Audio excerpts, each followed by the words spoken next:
Կարող եմ, պարոն փոխնախագահ։ Բարև ձեզ, հարգելի գործընկերներ, սիրելի հայրենակիցներ։ Ես ընդդիմության ներկայացրած նախագծին բովանդակային իմաստով այլևս կարիք չեմ տեսնում անդրադառնալու, որովհետև գործընկերներս կարծում եմ մանրամասն խոսեցին արդեն այն մասին, որ նման օրենսդրական փոփոխության անհրաժեշտություն չկա։ Ես ուզում եմ խոսեմ նպատակների մասին, թե ինչ ենք մենք հիմա անում։ Ըստ էության ընդդիմությունը իր հերթական կեղծ օրակարգն է բերել եւ փորձում է, այսպես ասած, օրակարգեր գեներացնի, որովհետեւ ըստ էության ընդդիմությունը, որը ոչնչացած է մասնավորապես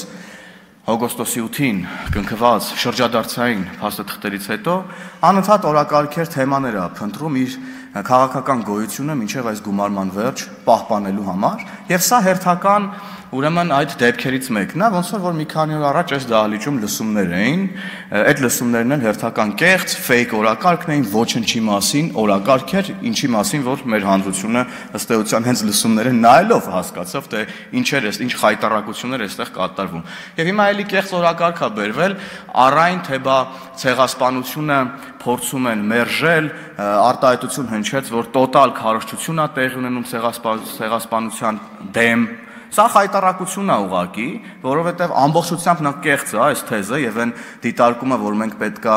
նայենք ինքներս մեզ եւ հասկանանք, թե ինչ է մեզ հետ տեղի ունեցել պատմական տարբեր ժամանակաշրջանում, այդ պատմական իրողության հերքման մասին չի։ Սա ինքնահայեցման մասին է եւ առաջին հերթին այն մասին է, որ մենք նայենք եւ տեսնենք, թե պատմական տարբեր ժամանակաշրջանում ինչեր են մեր հետ տեղի ունեցել, որ այլևս երբեք տեղի չունենան եւ մենք կարողանանք կանխել նման ողբերգությունները մեր ժողովրդի հետ տեղի ունեցած։ Եվ դուք վերցրել եք այս թեման եւ կրկին խաղում եք մարդկանց հույզերի հետ։ Ինչպես խաղում եք 44-օրյա պատերազմի զոհերի, վիրավորում ստացած, հաշմանդամություն ձեռք բերած մարդկանց եւ նրանց հարազատների ուրեմն վշտի հետ։ Ինչպես խաղում եք վերջերս Փարաքարում տեղի ունեցած դեպքերի հետ կապված այդ շրջանակի մարդկանց վշտի հետ։ Դուք ընդհանրապես ման եք գալիս վիշտ եւ ցավ, որ գաք դրա վրա փորձեք քաղաքական միավորներ հավաքել։ Էսա, ժողովուրդ ջան։ Երբ որ այստեղ գալիս եք եւ փորձում եք մարդկանց համոզել, որ ինչ որ այլ երկրի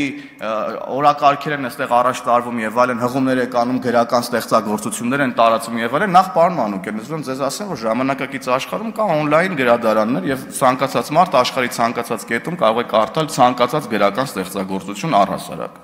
Ես ձեզ ասեմ, դուք զուտ իմանաք սրա մասին։ Եվ հետո, երբ որ նման բաներ եք խոսում, մի հատ հիշեք ձեզ, դուք եւ ձեզ սպասարկող լրատվամիջոցները օր ու գիշեր հղում են անում թուրքական եւ ադրբեջանական լրատվամիջոցների վրա։ Դուք իրանցով եք ապրում։ Եվ հետո եկել եք ստեղ, մեզ եք փորձում նման ուրեմն բաների մեջ մեղադրել։ Ես ձեզ խորհուրդ եմ տալիս դադարեցնել կեղծ օրակարգեր ուրեմն գեներացնելը, դա ձեզ չի փրկելու եւ չի պահպանելու ձեր քաղաքական գոյությունը մինչեւ գումարման ավարտը։ Շնորհակալություն։